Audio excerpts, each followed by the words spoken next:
Hi, my name is Dr. Jake Dodds. I'm one of the co-owners and chiropractors here at Spark Wellness, located right in between Daphne and Fairhope, Alabama.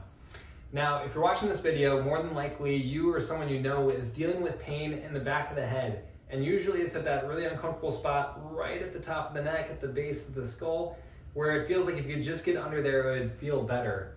But whether that's been going on for a few months or a few years, it doesn't feel good. If that pain's there on a consistent basis, if it feels tight and restricted, you start to be able to get to the point where you can't move your head like you want to. Certain actions in your day-to-day life can become uncomfortable, whether that's looking down to talk to your kids or just trying to do dishes or do work. If there's pain there, it's hard to focus and it's hard to show up as yourself on a consistent basis. So with that, when the brain starts to ask questions, will I ever get better? Why is this here? Why is my body not healing this? Like, what the heck is going on? So with that, when people start looking for answers, a lot of times they start getting vague or varied responses. Stuff like, oh yeah, we just all sit too long, and so when you're looking down, the back of your head hurts. It kind of happens to everyone. Or, genetics, if your dad or mom had neck pain, you probably will too, and there's not really a whole lot you can do about it.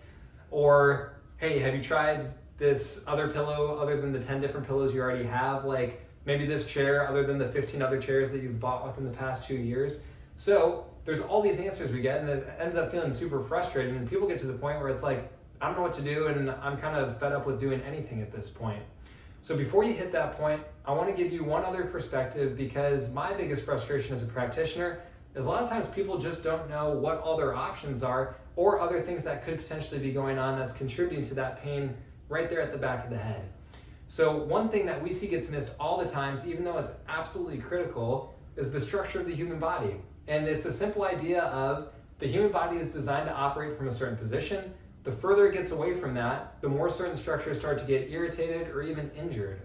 So we do 3D CBCT scans in the office, and it gives us a really great three-dimensional picture of how the bones are interacting with each other. And what we see in the large majority of cases for people who have pain in the back of their skull here is their skull is literally not sitting correctly on top of their neck. So that can look like tilting, turning, leaning. And between all these things, gravity is always pulling straight down on us. And if we're not in a good upright position, certain areas are going to get really stressed and irritated. And the back of the head at the top of the neck is one of the first places that comes up.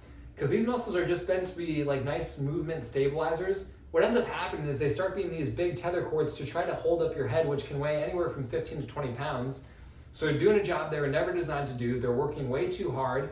And on top of that, they can't do what they're supposed to do, which is assist you with nice fluid motion. So not only is your neck hurt, but you can't move it like you want to on a consistent basis. So if you haven't had an evaluation for how things are lining up structurally, I highly encourage you to do so. If you're in the Fairhope, Daphne area, let us know and we can do a quick evaluation for you to see if that is a potential layer that you're fighting on a consistent basis. If nothing else, again, that takeaway is the underlying structure is going to affect the overall function and how your body is feeling. So if you haven't had it looked at, make sure you do so. We hope to see you here in the office. If you are close, we'd love to continue that conversation more. Thank you.